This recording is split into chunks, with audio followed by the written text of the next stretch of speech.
Sa ngalan ng Ama, ng Anak at ng Espiritu Santo, Amen. sumainyo ang Panginoon. At sumainyo rin. Mga gilo kong mga kapatid, aminin muna natin ang ating mga kasalanan upang tayo maging marapat na gumanap sa banal na pagdiriwang.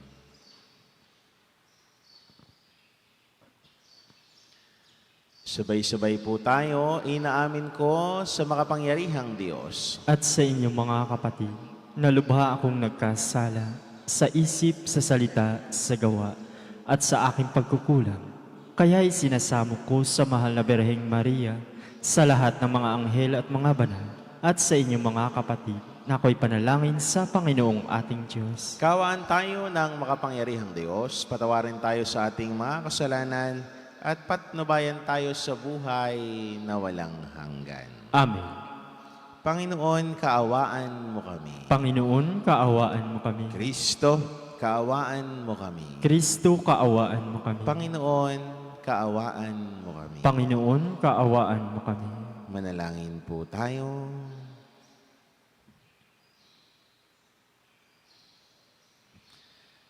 Ama naming makapangyarihan, ikaw ay nagmamagandang loob na sa iyong pagpapala kami mapuspos. Kaya't inihanda mo kaming kamtin ang iyong alindog sa langit, pakundangan sa pagbabagong ng anyo sa lumang naming ugali. Sa pamamagitan ng Jesucristo, kasama ng Espiritu Santo magpa sa walang hanggan. Amen.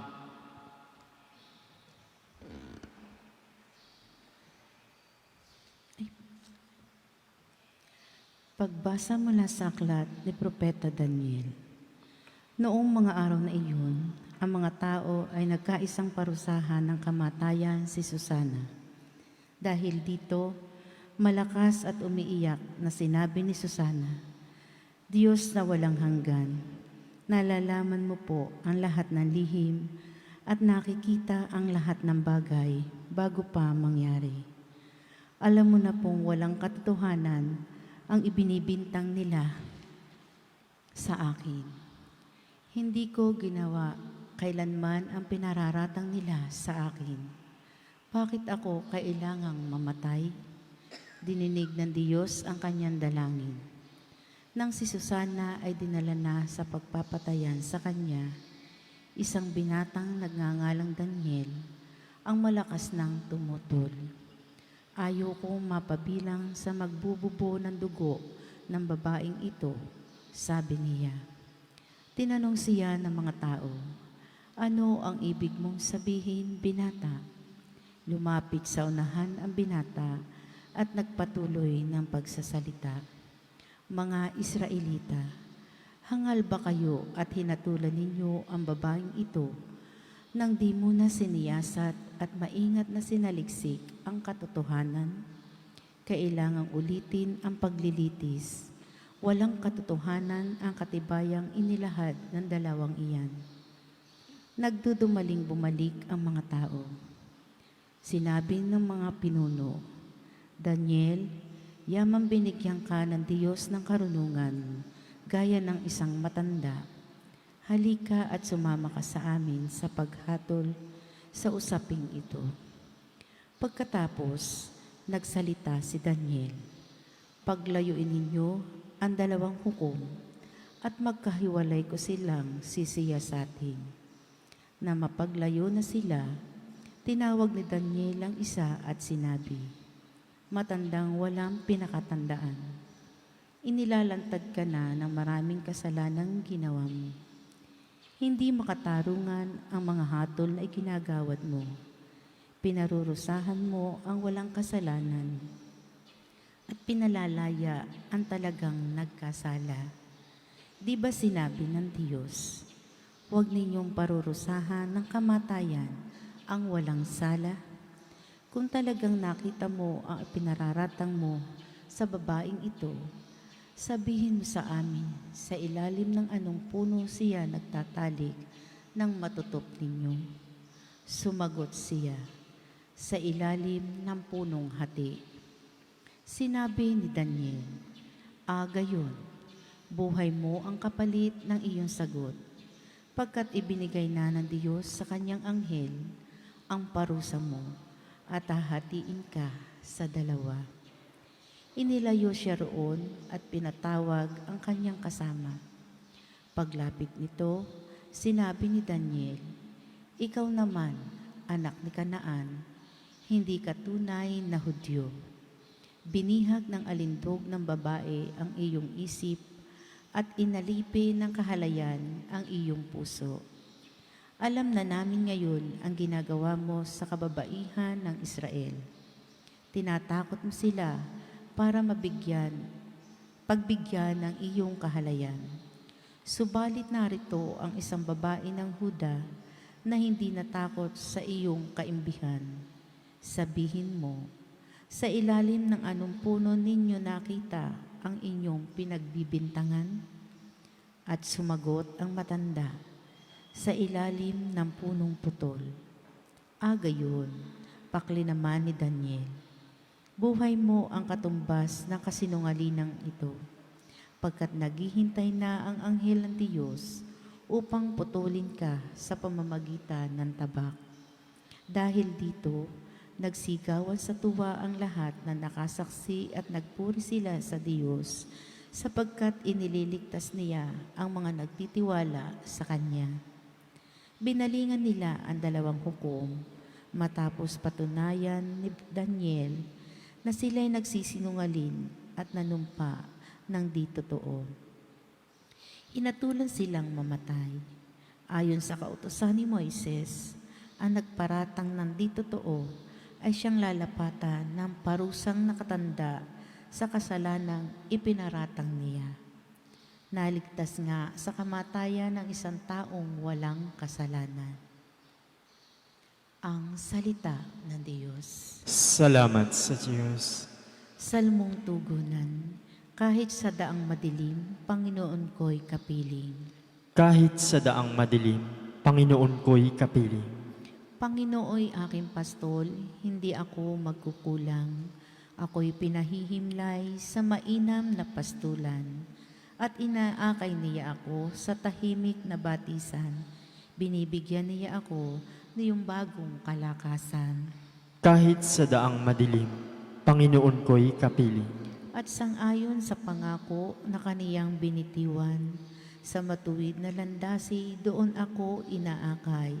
Kahit na ang daang iyo'y tumatahak sa karimlan, hindi ako matatakot pagkat ika'y kaagapay. Ang tungkod mo at pamalo, ang gabay ko at sanggalang. Kahit sa daang madilim, Panginoon ko'y kapiling. Sa harapan ng lingkod mo, ikaw'y may handang dulang. Ito'y iyong ginagawang nakikita ng kaaway. Nalulugod ka sa akin na ulo ko ay langisan, at pati na ang kalis ko ay iyong pinaaapaw. Kahit sa daang madilim, Panginoon ko'y kapiling. Tunay na ang pag-ibig mo at ang iyong kabutihan. Sa akit tataglayin habang ako'y nabubuhay. Doon ako sa templo mo, lalagit mananahan. Kahit sa daang madilim, Panginoon ko'y kapiling.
Sumainyo ang Panginoon. At sumainyo rin. Ang buting balita ng Panginoon ayon kay San Juan.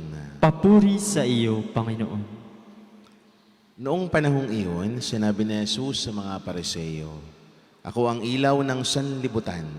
Ang sumunod sa akin ay magkakaroon ng ilaw na nagbibigay buhay at di na nalakad sa kadiliman.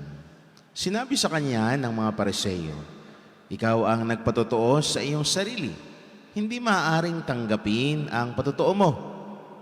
Sumagot si Jesus, kahit ako ang nagpatotoo sa aking sarili, totoo ang aking sinasabi. Sapagkat alam ko kung saan ako nanggaling at kung saan ako paroroon. Ngunit hindi ninyo alam ang aking pinanggalingan at ang aking paroroonan. Humahatol kayo ayon sa paghatol ng tao, ngunit hindi ako humahatol kanino man. Humahatol man ako, tama ang aking hatol, sapagkat hindi lamang ako ang humahatol, kundi ako at ang amang nagsugo sa akin. Nasusulat sa inyong kautusan na dapat tanggapin ang patotoo ng dalawang tao. Nagpatotoo ako tungkol sa aking sarili at nagpatotoo rin ang aking amang nagsugo sa akin. Kaya't siya'y tinanong nila, nasaan ang iyong ama? Sumagot si Jesus, hindi ninyo ako nakikilala, ni ang aking ama. Kung nakikilala ninyo ako, siya'y makikilala rin ninyo. Ito'y sinabi ni Jesus nang siya'y nagturo sa templo sa may lalagyan ng kaloob. Ngunit walang nanghas humuli sa kanya sapagkat hindi niya pa oras. Magilo kong mga kapatid, ang mabuting balita ng Panginoon. Pinupuri ka namin, Panginoong Jesucristo. Isang mahupalang umaga po sa ating lahat. Magilo kong mga kapatid, tayo ngayon ay araw ng Lunes. Ito yung huling linggo bago natin pasukin ang mga mahal na araw. Kaya mga giliw ko mga kapatid, sa mga mabuting balita na darating pa itong linggong ito, ito yung huling linggo kung saan maraming naglilitis na kay Jesus upang siya'y dakpin, upang siya'y hulihin para sa kanyang pagsakripisyo hanggang siya'y parusahan at mapako sa krus. Sa atin hong mabuting balita, tinulogsaw si Jesus nang sabihin niyang siya ang ilaw ng sanlibutan. Kaya nga, nandoon palagi sa tabi niya yung mga Pariseo at mga Eskriba para tingnan at siyasatin si Jesus. Bantayan kung ano nga ba ang mali niyang masasabi. Kaya nung sabihin niyang siya ang ilaw ng sanlibutan, hindi sila naniwala. Bakit? Hinahanapan nila si Jesus ng patotoo.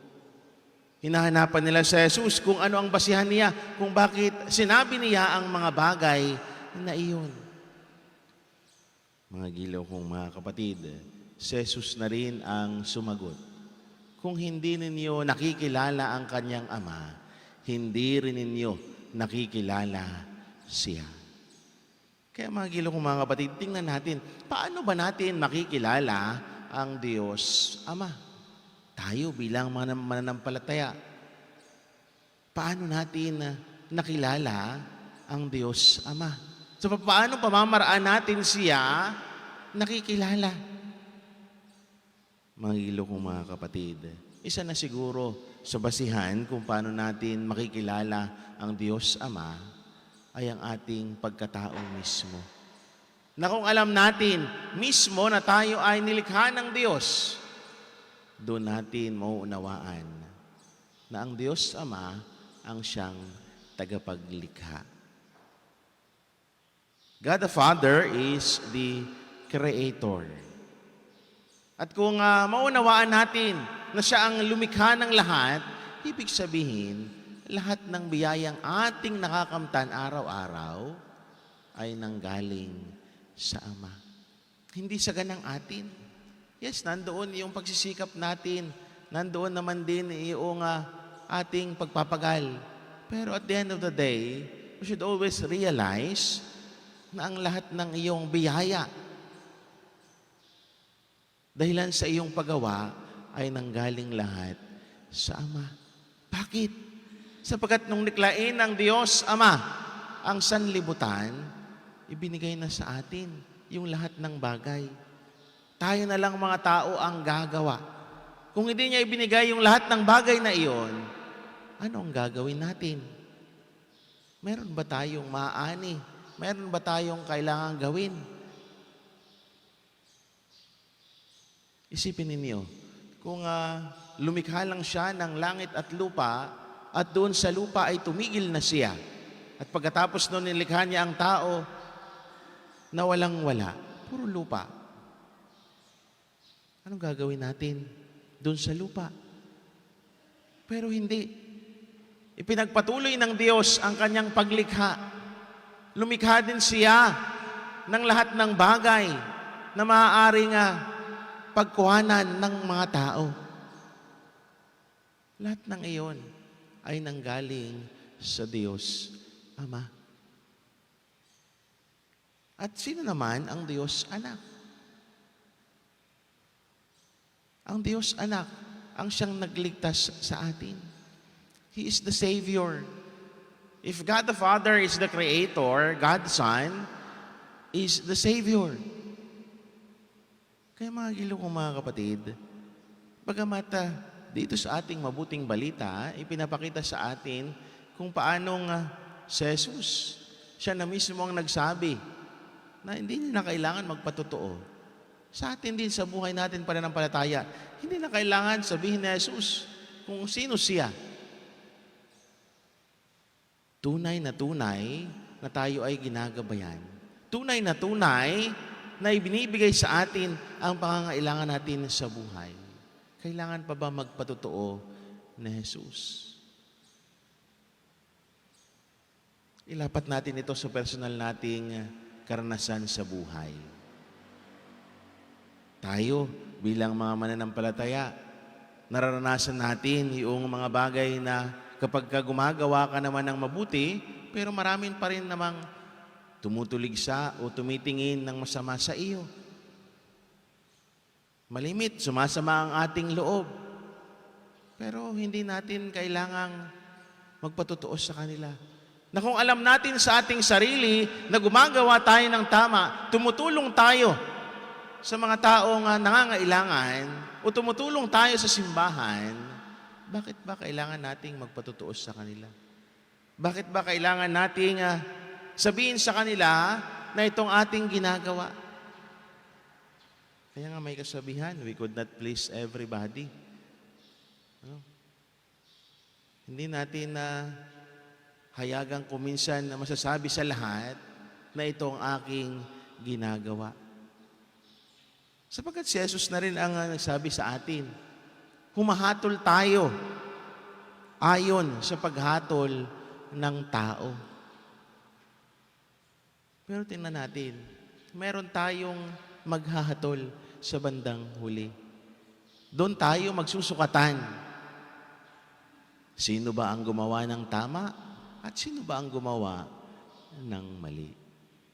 Kaya mga gilo kong mga kapatid, kung papapakinggan lang natin yung mga taong tumutuligsa, yung mga taong umuusig, yung mga taong walang magawa kundi pag-usapan tayo, most probably tayo rin ay ma-stress. Most probably tayo rin ay sasama ang loob.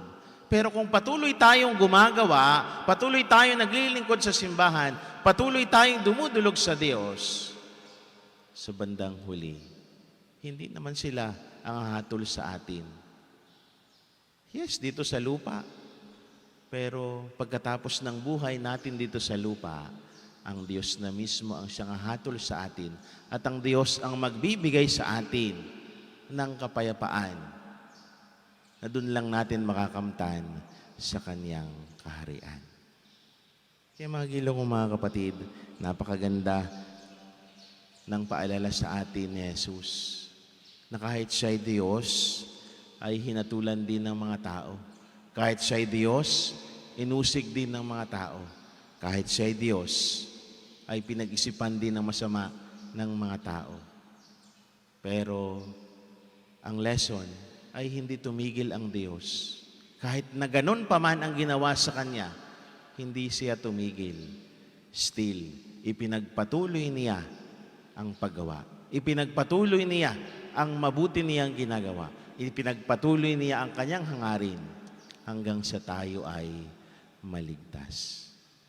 Kaya mga giliw kong mga kapatid, kahit ano pa man ang pagdadaanan natin sa buhay o pinagdadaanan natin sa buhay, kahit ano pa man ang ating hinaharap sa buhay, kahit marami man ang umuusig sa atin, kahit marami man ang nagsasabi sa atin ng kung anumang bagay, huwag tayong tumigil. Magpatuloy tayo. Sapagkat ang gantimpala ay hindi dito sa lupa, kundi ang gantimpala natin ay makakamta natin sa kaharian ng Diyos. Muli, isang magandang umaga sa inyong lahat. Naaalala natin ang pagkahabag ni Jesus sa babaeng nakikiapid. Tumawag tayo sa Kanya sa ating panalangin. Nakakatiyak na tayo rin ay Kanyang kahabagan. Panginoon, nagtitiwala kami sa iyo. Panginoon, nagtitiwala kami sa iyo.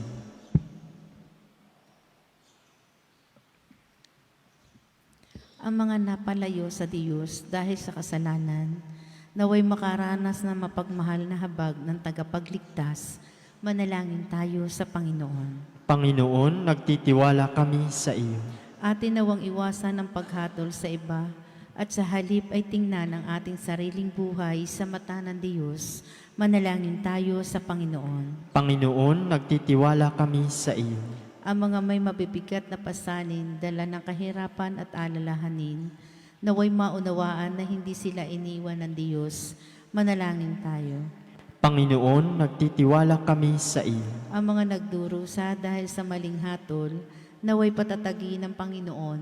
Manalangin tayo sa Panginoon. Panginoon, nagtitiwala kami sa iyo. Ang mga yumao, naway makatagpo ng kaligayahan at kapayapaan sa mga bisig ng Diyos. Manalangin tayo sa Panginoon. Panginoon, nagtitiwala kami sa iyo. Ama naming nasa langit, tulungan mo kaming maging mapagpatawad sa mga taong hindi maganda ang pakikitungo sa amin. Maipakita nawa namin sa kanila ang habag na ipinakita ng iyong anak na si Jesus sa babaeng nahuling nakiapid. Idinadalangin namin ito sa pamamagitan ni Kristo na aming Panginoon. Amen.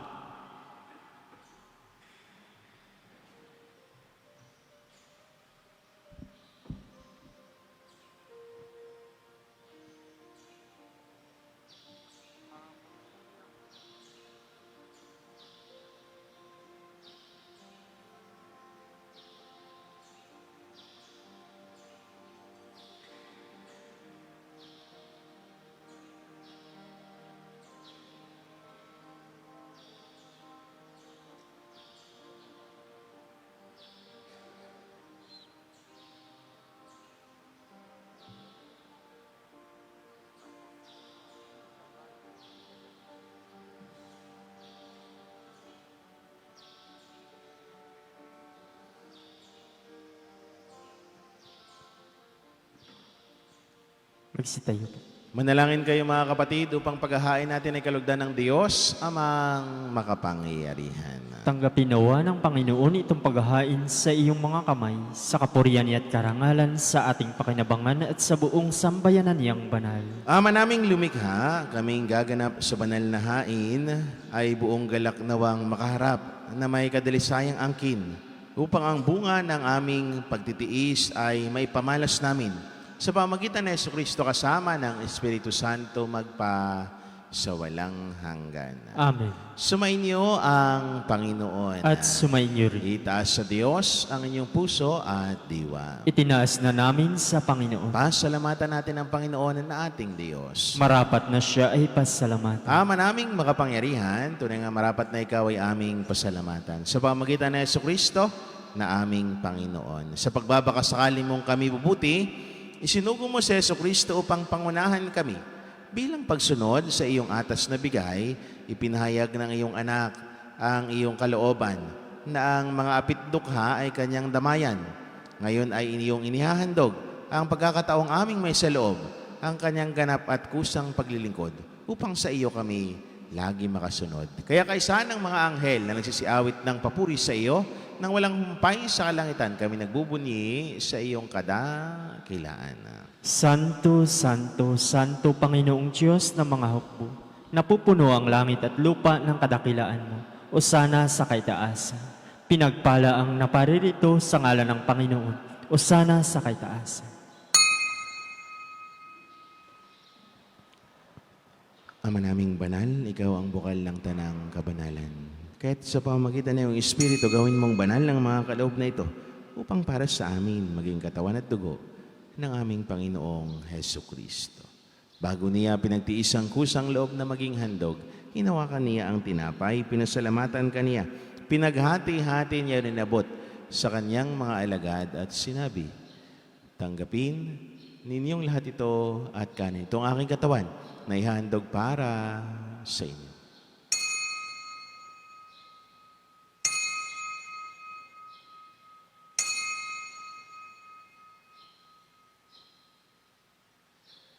Gayon din naman nang matapos ang hapunan, hinawakan niya ang kalis, muli kaniyang pinasalamatan. Inabot niya ang kalis sa kanyang mga alagad at sinabi, tanggapin ninyong lahat ito at inumin ito ang kalis ng aking dugo ng bago at walang hanggang tipan. Ang aking dugo ay ibubuhos para sa inyo at para sa lahat sa ikapagpatawad ng mga kasalanan.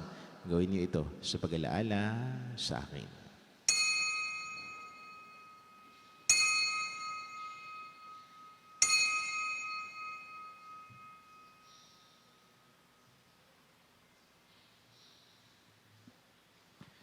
Ipagbunyi natin ang misteryo ng pananampalataya. Si Kristo'y namatay, si Kristo'y nabuhay, si Kristo'y babalik sa wakas ng panahon. Ama, ginagawa namin ngayon ang pag-alaala sa pagkamatay at muling pagkabuhay ng iyong anak. Kaya tiniaalay namin sa iyo ang tinapay na nagbibigay buhay at ang kalis na nagkakaloob ng kaligtasan. Kami, nagpapasalamat dahil kami yung minarapat at tumayo sa harap mo para maglingkod sa iyo. Isinasamo namin kami magsalo-salo sa katawan at dugo ni Kristo ay mabuklod sa pagkakaisa sa pamamagitan ng Espiritu Santo. Ama, lingapin mo ang iyong simbahang laganap sa buong daigdig.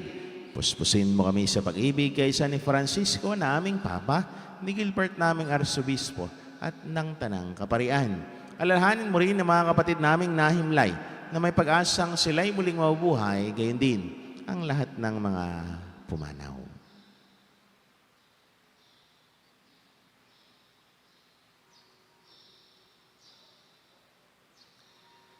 Kawaan mo sila at patuloyin sa iyong kaliwanagan. Kawaan mo at pangindapatin kaming lahat na makasalo sa iyong buhay na walang wakas, kaisa ng mahal na Birheng Maria na ina ng Diyos, kaisa ni Poong San Jose, kaisa ng mga apostol at ng lahat na mga banal na namuhay dito sa daigdig ng kalugod-lugod sa iyo. May pagdiwang naman namin ang pagpupuri sa kararangal mo sa pamamagitan ng anak na aming Panginoong Heso Kristo. Sa pamamagitan ni Kristo, kasama niya at sa Kanya, ang lahat ng parangal papuri sa iyo, Diyos, amang makapangyarihan, kasama ng Espiritu Santo magpa sa walang hanggan.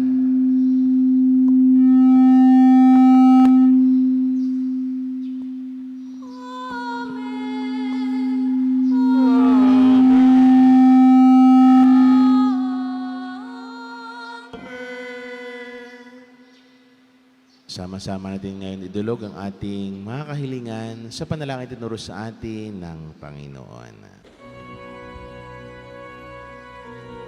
Ama namin, sumasalangit ka, sambahin ang ngalan mo, mapasa amin ang kaharian mo, sundin ang loob mo dito sa lupa para nang sa langit. Bigyan mo kami ngayon ang aming kakanin sa araw-araw. At patawarin mo kami sa aming mga sala,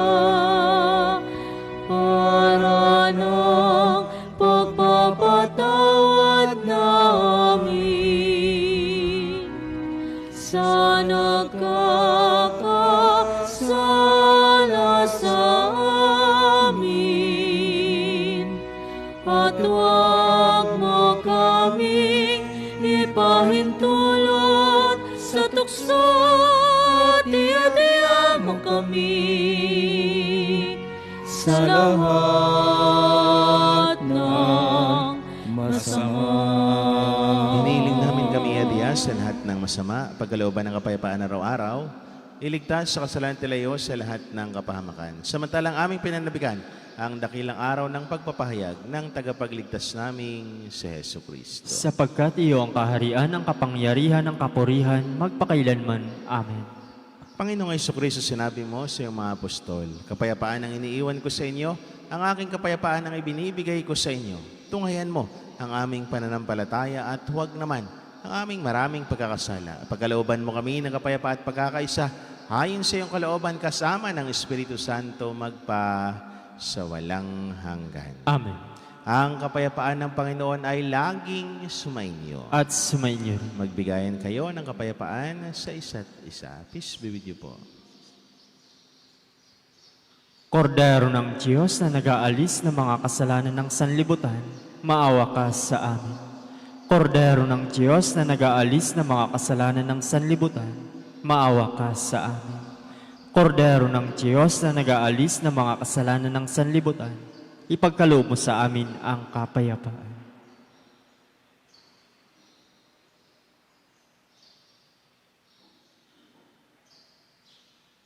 Mga giliw kong mga kapatid, ito ang kordero ng Diyos. Ito ang nag-aalis ng mga kasalanan ng sanlibutan. Mapalad tayo nuniyahan sa kanyang banal na piging. Panginoon, hindi ako karapat-dapat na magpatuloy sa iyo. Ngunit sa isang salita mo lamang ay gagaling na ako.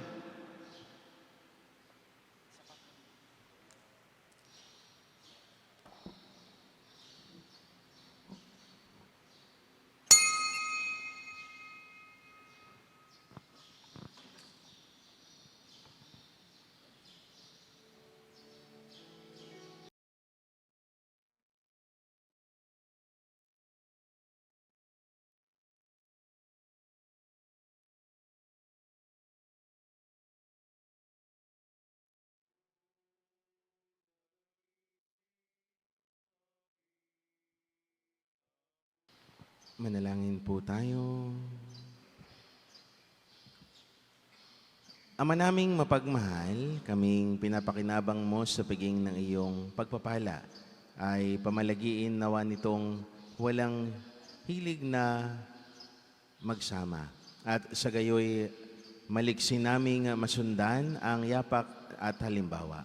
Sa pamamagitan ng Jesucristo kasama ng Espiritu Santo magpa sa walang hanggan. Amen. Sumainyo ang Panginoon. At sumainyo At rin. pagpalain kayo ng maawain, mapagmahal at makapangyarihang Diyos sa ngalan ng Ama, ng Anak at ng Espiritu Santo. Amen. Ang banal na misa ay naialay na, magandaglayang kapayapaan at pag-ibig ng Diyos. Salamat sa Diyos.